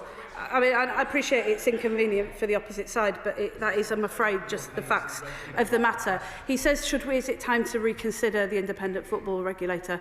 Football fans have been made a promise in 2021 that the last government would act on the very many problems that we'd seen in football clubs across the country. 2021, they had to wait until a Labour government in order to make good on that promise. And in October of this year, the Minister for Sport was able to confirm that Mr Cogan was appointed and that we would start that work immediately. He's had a few weeks to get on with the job, and he's already achieved more in that time than the last Conservative government achieved in 14 years. Ian Lavery. Thank you, Madam Deputy Speaker. You know, the Football Governance Bill it's an excellent bill. It really was driven forward through this place by the Tory government. And at the very last minute, at third reading, they decided to oppose the bill. I mean, absolutely horrendous behaviour. And it's worth wondering why indeed that was the case. However, can I ask my right honourable friend, on the issue of the appointment of the individual, Mr Cogan, it's been said in many places that Mr Cogan was on a list. He had been approached by the Conservative government to take up the position which he was offered by the Labour government in office. What evidence have the Labour government got to prove that that actually was the case? Well, I can confirm that he was on the list that was held by the department, and there are obviously records of that. I was also presented with that list when I took up this post in the summer of 2024. And it wasn't just that Mr Cogan was on that list, having been approached under a Conservative government in order to be considered for the job. The approach was made from the government to Mr Cogan. It was also that he was appointed to the board of Channel 4 by the last Conservative government, so they're obviously well aware of his credentials for the job. And I do just want to take this opportunity, since he mentioned it, to thank Dame Tracy Crouch for the work that she has done. It just, you know, I was reflecting recently how far the opposition has fallen from the days when they had members of Parliament like Dame Tracy Crouch who could command the respect of the whole House. Liz Jarvis. Thank you, Madam Deputy Speaker. During the Select Committee pre-appointment hearing with David Cogan, I raised the issue of whether or not his appointment would be construed with political bias. Does the Secretary of State accept that appointing a known Labour donor to lead an independent regulator has created exactly the perception of political bias I warned about during the Select Committee pre-appointment hearing? As I've made clear, he was approached under the last government and he's eminently qualified for the job. As soon as I knew about the donations, of course, I chose to declare them and recuse myself and played no further part in the process.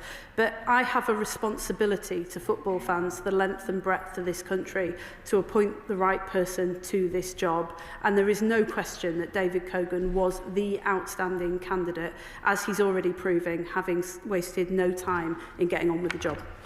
Conor Rand. Thank you, Madam Deputy Speaker. And the Shadow Minister spoke of risks to football in his remarks. I think we need to be really clear that the only risk to brilliant grassroots local community football clubs like Altrincham FC is the party opposite's constant attempts to oppose and obstruct an independent football regulator.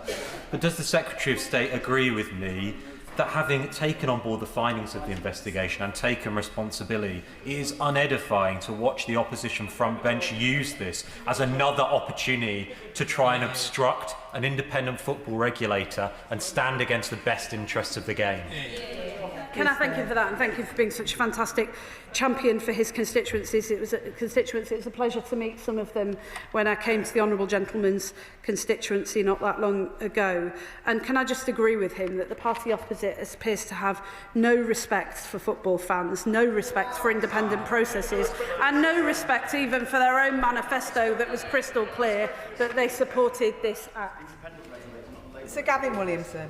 Thank you, Madam Deputy Speaker. Can the Secretary of State confirm whether the Prime Minister or anyone acting on his authority declared his conflict of interest before they asked for Mr Cogan's withdrawn application be reinstated, and if it was declared, who was it declared by and when was it declared by? I think I've answered that question. I've been absolutely crystal clear. It is my department that appoints the candidate for the independent football regulator. I was responsible for this process. I take full responsibility for it, and just to be absolutely crystal clear, because honourable members don't seem to be listening and seem to be asking the same thing, I recused myself from the process. So it's the Minister for Sport who ultimately made the appointment decision, but I am the responsible Secretary of State for the process as a whole. Amanda Martin. Thank you, Madam Deputy Speaker, and may I draw the House's attention to my register of interest. Madam Deputy Speaker, whilst this government is focused on finally delivering for fans and security, the future of our national game, the record of the party opposite tells a very different story. We've seen Conservative donors and insiders appointed across the board for years to the NHS, to the UK Health Security, to the British Museum as well as major donor peers and the opening of COVID VIP lanes for their pals. Yeah. It's the same old question, Madam Deputy Speaker, the one Margaret Thatcher famously asked, is he one of ours? Football fans don't care who's one of theirs, they care about saving their clubs and having a regulator who is going to do that. So does the Secretary of State agree with me that David Cogan, as chair of the Independent Football Regulator, chose on experience and merit, not party loyalty, is finally putting fans first and protecting our beautiful game? Can I thank her for that, and thank her for all the work that she's done to support football fans for very many years, even before being elected to this place. You know, one of the things that I completely accept that there are appointments that will be made under any government that involve people who've made political donations. By definition, those people will want to be involved in public life. And I have never criticised the other side for making appointments on that basis. Where I have criticised the other side is where there is a dispute, a strong dispute, about whether those candidates have any qualifications for the job. There is no dispute in the case of David Cogan, and where I have particularly criticised the other side is where they're not prepared to comply with and respect independent processes. That is the difference between us and them. The Independent Public Appointments Commissioner decided to open an inquiry into what had happened during this process, complied fully with that process throughout, and I've accepted the consequences. Shaukat Adam. Thank you, Madam Deputy Speaker. I, like all other like-minded football fans, welcome the appointment of an independent regulator. It was much needed. Indeed, I'm not even questioning the merit of the individual that has been appointed. But the issue is this: the Minister, by her own admission, forgot that she was given money by the new independent regulator before they were appointed, alongside the £33,410 given to the Labour Party over the past 5 years. And given what the Minister had just said, she has previously called the Tories out for double standards, said Boris Johnson trashed the UK's global reputation, and called for the Tories to come clean for so many years. Should she not now take her own reputation rather than joining the sleazy ranks? Well, can I just, it's difficult to know where to start with the number of inaccuracies in that statement, but let me have a go. First of all, I didn't forget to declare the donations. If he'd read the report, which he obviously hasn't, the Independent Commissioner was convinced that I did not know about these donations, and that as soon as I did know about these donations, I chose to declare them, and I recused myself from that process, so perhaps he might want to reflect on that. Secondly, the quote that he mentions about Boris Johnson, I think, was in relation to the abolition of the Department for International Development, so perhaps he might want to go and check that as well. And can I just say to him as well, I've heard quite a few comments from him recently on social media and elsewhere about the accuracy of things that are said at this dispatch box. I absolutely stand by that, and I think next time he comes to this House, he might want to do a bit of homework first. James Wilde. Thank you, Madam Deputy Speaker. I have to say I am quite surprised at the lack of contrition from the Secretary of State, given what is a very damning report. In November 2024, Mr Cogan withdrew from the application process because he said there was a lot of noise about Labour donors. But then in March, in a move that the Commissioner said was highly unusual, his candidacy was reinstated, he was rapidly sifted, interviewed and appointed. Are the public really expected to believe this was an open and fair process when the decision-makers took donations from the candidate? I think, again, he should have more respect for the independence of these processes. The Independent Commissioner on Public Appointments investigated this thoroughly and found that the breach of the code was unknowing, but nevertheless I've taken full responsibility for it. And I have to say it takes some brass neck from a party who sit on benches with a shadow foreign secretary who, when she was in government, broke the ministerial code, was told to resign, refused to do so, and now sits as one of their most senior ministers. Jim Shannon. Thank you, Madam Deputy Speaker. First of all, can I welcome the Secretary of State's comments. The Secretary of State is an honourable lady, and I know that, and I hope that everybody in this chamber knows that as well. I very much welcome the independent football regulator, but my constituents have asked me to ask a question, so I asked that question on behalf of them. That's my job to do so. Yesterday it was the BBC, today it's the football regulator appointment. The general public are sceptical of appointments which to them may breach public appointments code. The Secretary of State, confidence from the general public is truly at an all-time low. So how can the Secretary of State ensure that any jobs are fit for purpose, that neither political affiliation or support will never be a material consideration for any appointments? Thank you so much. Can I thank him for that? And I think that is the reason why the Prime Minister has made clear, and the Cabinet strongly believes, that although mistakes will always be made, when those mistakes are made, we have to comply fully, openly with independent processes. We have to respect those processes, and we have to accept the consequences. He will note that in the report that was written and published by the Independent Public Appointments Commissioner, there wasn't a single recommendation made to me as part of that. There were recommendations for the department, but there wasn't a recommendation in relation to me. Nevertheless, I've chosen to apologise to the Prime Minister, because I believe that's the right thing to do, to take responsibility for the things that we are responsible for. He mentions the BBC yesterday. I imagine that he's alluding to an issue that was raised by many members of this House about the political appointments that were made to the board, and the appointment of one board member in particular that has been highlighted by many members of being of concern. He will know that they were appointments that were made under the last Conservative government. The last Conservative government also chose to extend the term of the board member in question just a few weeks before calling a general election, so he is now in post for several years. But there is an opportunity to look at this through the upcoming Charter Review, and I can assure him that we will.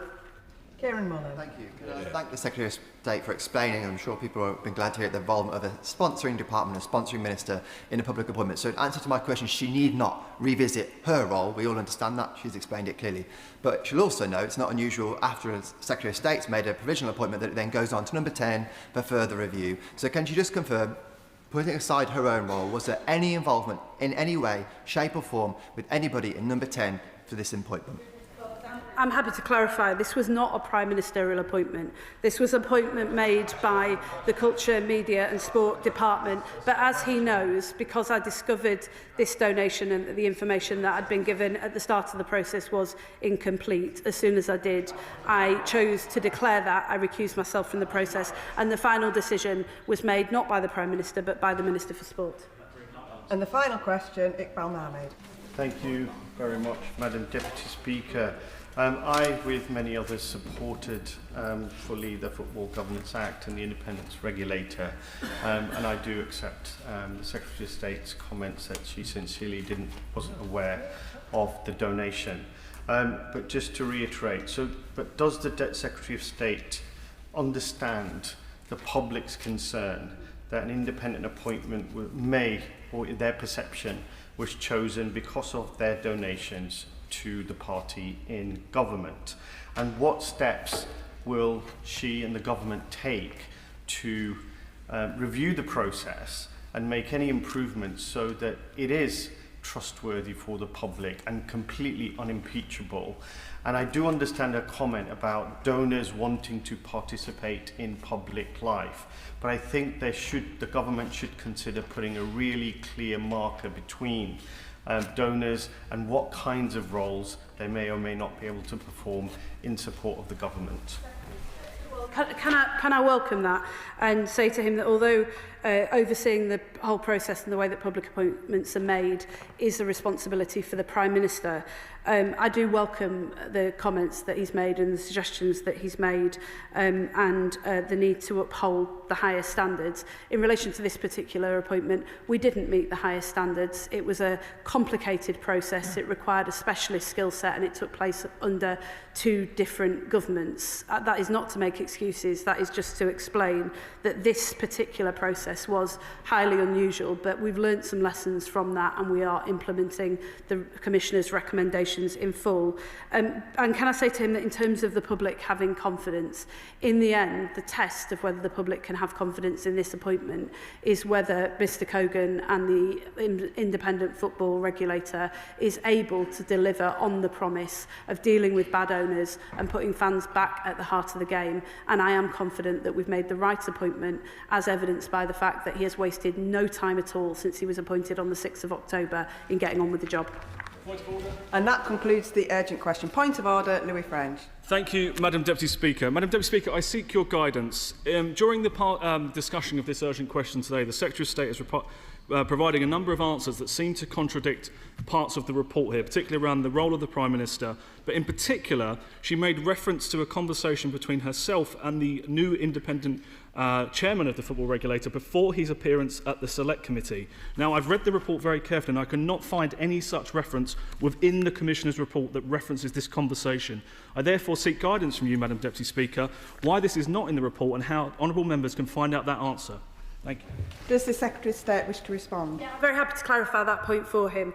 This was a request that I made to officials in my department that was relayed to Mr Cogan. It was, of course, his choice whether or not he chose to take that advice, but he did. I have to be clear with him that from the moment that I discovered that there had been donations made to my campaign, I didn't have any discussions with Mr Cogan about this or any other matter. When I recused myself from the process, I took that seriously, and so it was for the Minister of Sport to make the final decision, which she did, but at that point I didn't have direct conversations with Mr Cogan until the Independent Commissioner had been unable to do his work. I hope that clarifies the matter.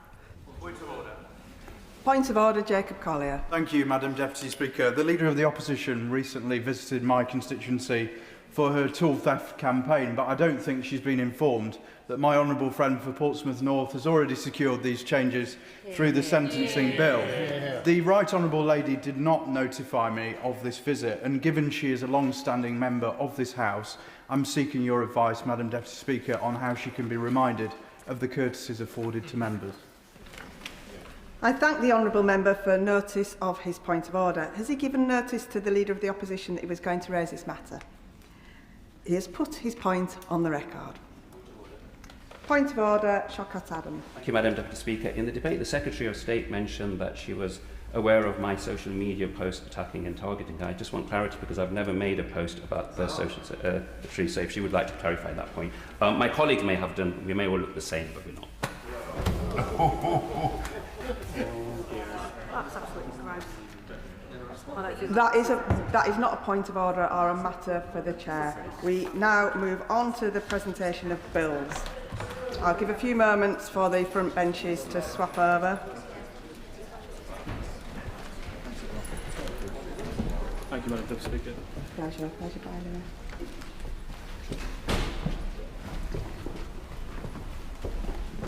way. Presentation of Bill, Secretary Peter Kyle. Industry and Exports Financial Assistance Bill. Second reading what day? Tomorrow. Tomorrow. Presentation of Bill, Secretary Liz Kendall. Cyber Security and Resilience Network and Information Systems Bill. Second reading what day? Tomorrow. Tomorrow. We now come to the 10-minute rule motion. Jenny Riddle-Carpenter. Thank you, Madam Deputy Speaker. I beg to move that leave be given to bring in a bill to make provision about road safety measures near schools and for connected purposes. Madam Deputy Speaker, every parent knows that heart-stopping moment watching their child cross the road and just praying drivers are paying attention. For too many families that I speak to in my constituency of Suffolk Coastal, that silent prayer takes place daily as they drop off their children at school and they pick them up at the end of the day. Road traffic accidents are, tragically, the leading cause of death for children in the UK. And the Royal Society for Protection of Accidents estimates that every single month, 1,200 children are injured in traffic accidents that happen within 500 metres of the school gates. These two statistics hit me hard when I first read them, and I can imagine they hit members across this House just as hard. It was the parents who first told me about their worries over their children's safety when dropping them off and collecting them again after school. And then so did the schools, and then finally, so did the children themselves. When I look at the data, I can see it was telling me the same story. 14% of child fatalities occur during the morning school run between 7 and 9 o'clock, and 23% happen after school between 3 and 5 o'clock. Madam Deputy Speaker, in February of this year, 10-year-old Roman Osborne was hit by a van when leaving his primary school at Pickup in Trimley, St Martin. The driver wasn't speeding or driving recklessly. In fact, witnesses told me that he was travelling at about 20 miles an hour. Luckily, Roman recovered, but the impact was so severe that he spent 3 days in hospital with a broken hip and many more months recovering. His parents told me that if it hadn't been for him landing on his rucksack, which shielded him from a far more serious injury and potentially head trauma, the outcome would have been tragic.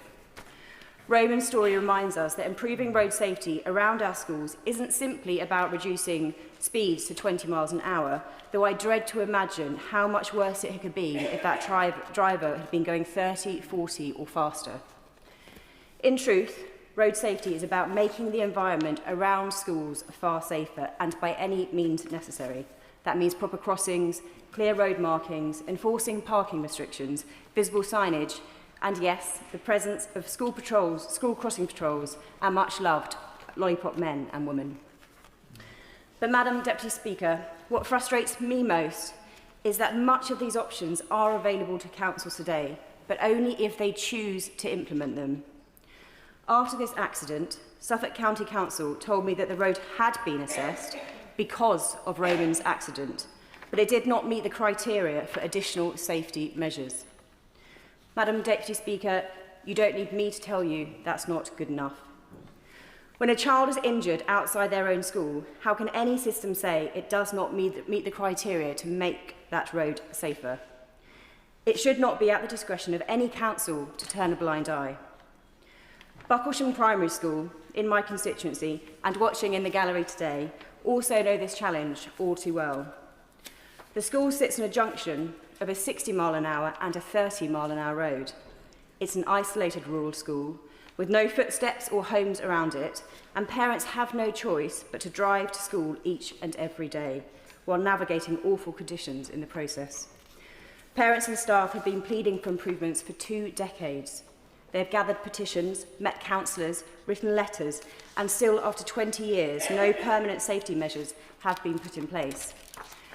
I presented a petition to this place in September with over 300 signatures because of the road safety issues outside Bucklesham Primary School. These stories, and the many others I've heard since being elected, are exactly why I've been campaigning relentlessly to improve road safety around our schools. I've taken that campaign to number 10 Downing Street, and today I bring it forward formally to Parliament through this 10 minutes rule bill. Now, the purpose of this bill is simple: to make it a requirement, not an option, for local authorities to take proactive steps to improve safety around schools where there is evidence of potential risk. This bill would place a duty on councils to work directly with schools and communities to assess road conditions, listen to local concerns, and identify practical solutions. Those measures, of course, will differ from place to place, because a rural lane in Suffolk looks very different to an urban street in Manchester. But the principle must remain the same. Every child, no matter where they live in this country, deserves to travel safely to school. As my bill sets out, a package of local solutions might include more double yellow lines and enforced parking restrictions, improved signage and road markings, dedicated school crossings, more lollipop men and women, and reduced speed zones during drop hours. In short, Madam Deputy Speaker, schools should not have to campaign for safer roads, nor should their pleas fall on deaf ears. They should be able to expect it. Our children should be able to travel to and from school each day without fearing the roads outside their schools. Madam Deputy Speaker, Suffolk has one of the poorest road safety records of any rural county in England. Over the past 20 years across Suffolk, there have been 597 fatalities and 7,000 people seriously injured. 7,500 lives lost or changed forever. In Suffolk coastal alone, more than 1,000 people have either been killed or seriously injured in our roads. And tragically, 17 of these were children. These are our children on our roads, and this is our responsibility. Madam Deputy Speaker, the evidence shows that we can prevent many of these tragedies. The Parliamentary Office for Science and Technology has found strong evidence that 20-mile-an-hour speed limit and zone reduced casualties and fatalities.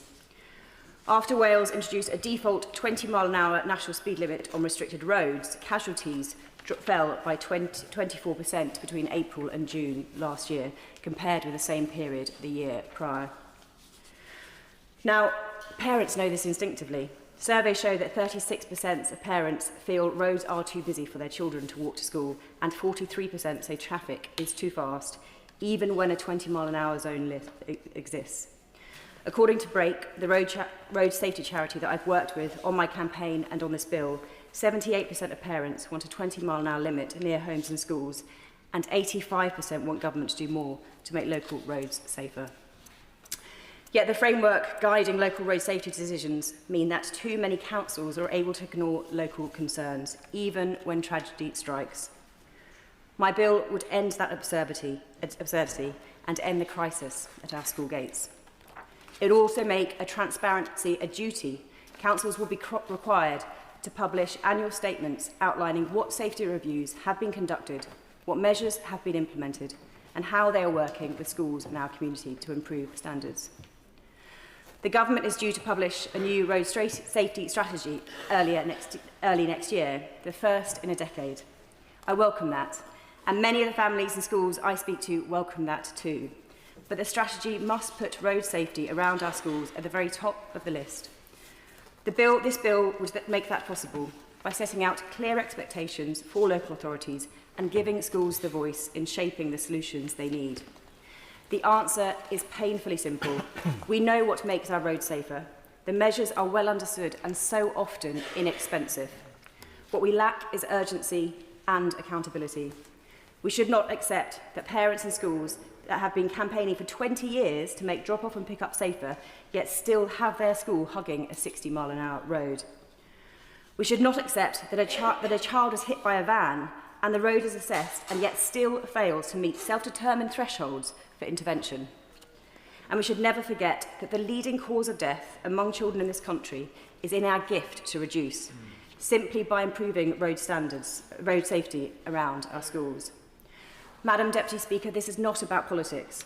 I'm sure that every member of this House has stood at a school gate and seen speeding cars too fast and too close. And I'm sure that every member in this House has heard the same plea from parents.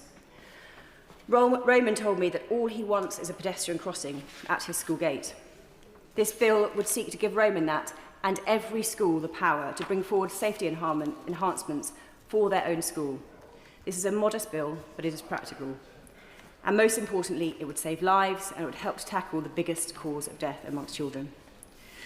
With this bill, Madam Deputy Speaker, we have the chance to make sure that campaigning is no longer necessary because safety should be guaranteed by design, by duty and law.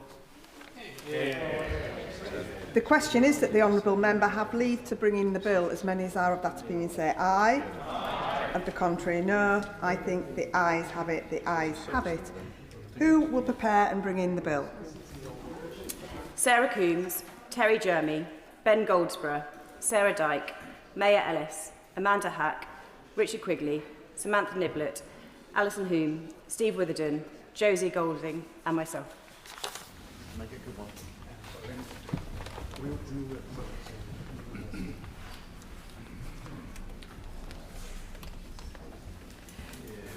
Jenny Ribble Carpenter.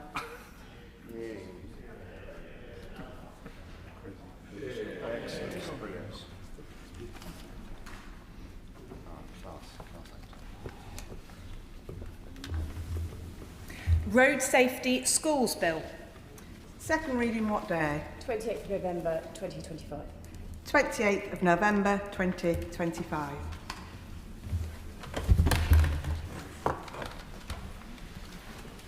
I'll now give the front benches a few moments to rearrange.